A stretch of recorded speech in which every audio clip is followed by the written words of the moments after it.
کشمیر وقف بورڈ کی، کیونکہ وقف بورڈ پچھلے کئی مہینوں سے لگاتار سرخیوں کے اندر ہے اور سرخیوں کی وجوہات بھی آپ کے سامنے اور تصویریں بھی آپ کے سامنے کئی بار ہم نے دکھائی ہے، لیکن اب کی بار جموں کشمیر وقف بورڈ کے فیصلے پر ناراضگی کا اظہار کیا جا رہا ہے۔ سجادہ نشین اور مجاوران کا اہم ترین اجلاس رات دیر گئے سری نگر کے اندر منعقد ہوا ہے، جس میں 20 رکنی کوارڈینیشن کمیٹی تشکیل دے دی گئی ہے اور یہ کوارڈینیشن کمیٹی سرکار کے ساتھ اور وقف انتظامیہ کے ساتھ بیٹھ کر اس فیصلے پر نظر ثانی کرانے کے لیے کام کرے گی جو فیصلہ گزشتہ دنوں نظر نیاز کو لے کر وقف بورڈ کی طرف سے جاری کر دیا گیا ہے۔ آپ کو یاد ہوگا کہ وقف بورڈ نے تمام خانقاہوں زیارت گاہوں سے مجاورین کے لیے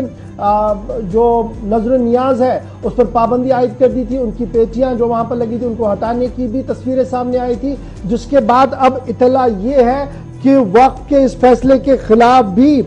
جو وادی کے بکجات اور خانقاہیں ہیں ان کے سجادہ نشین اور مجاوران کا اہم ترین اجلاس رات دیر گئے سری نگر کے اندر منعقد ہوا ہے اور وقف بورڈ کے حالیہ فیصلے پر اظہار ناراضگی کا اظہار بھی کیا گیا ہے اور آئندہ حکمت عملی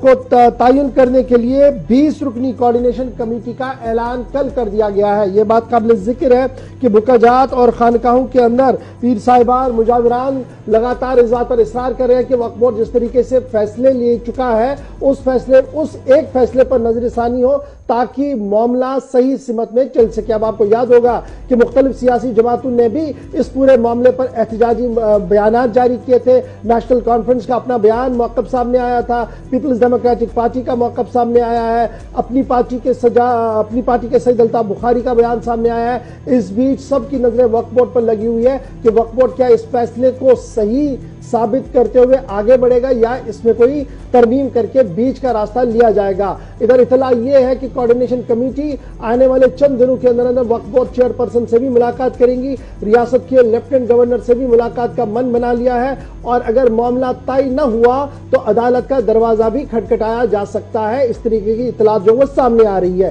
ادھر جو وقف بورڈ کے ذرائع ہمیں بتا رہے ہیں ان کا ماننا ہے کہ مجاوران اور پیر صاحبان کی جو قدر قیمت ہے اس پر کسی طریقے کا حرف نہیں لایا جائے گا، ان کی عزت برقرار رکھی جائے گی، تاہم جو غیر قانونی اور غیر اخلاقی کام ہو رہے ہیں ان پر سختی کے ساتھ عمل پیرا ہو گئی اور وقف بورڈ اور اسے کسی بھی طریقے سے انجام دیا نہیں جائے گا۔ اور جہاں تک مالیات کا سوال ہے، وقف بورڈ کے پاس جو اثاثے ہیں ان کے تحفظ کو یقینی بنانے کے لیے، اثاثوں کی حفاظت کے لیے اور زیارت گاہوں کی زیب و زینت کے لیے ایک کثیر رقم کی ضرورت ہے۔ اس لیے یہ چیز اور یہ قدم جو ابتدائی طور پر لیے گئے ہیں جن میں آن لائن ڈونیشن سے لے کر یہ ساری باتیں سامنے آ رہی ہے، یہ مرحلہ وار طریقے سے امپلیمنٹ کرائی جا رہی ہیں اور اس کے نتیجے آنے والے دنوں میں بہتر ہوں گے۔ تاہم پیر صاحبان اور مجاوران صاحبان کے ساتھ بھی لگاتار وقف بورڈ رابطے میں ہے، اس طریقے کی بھی باتیں سامنے آ رہی ہے۔ تو پچھلے 2-3 ہفتوں سے جو باتیں سامنے آ رہی ہیں وہ میں نے آپ کے سامنے رکھ دیا۔ فی الحال کوارڈینیشن کمیٹی بنی ہے، دیکھنا ہوگا کہ کوارڈینیشن کمیٹی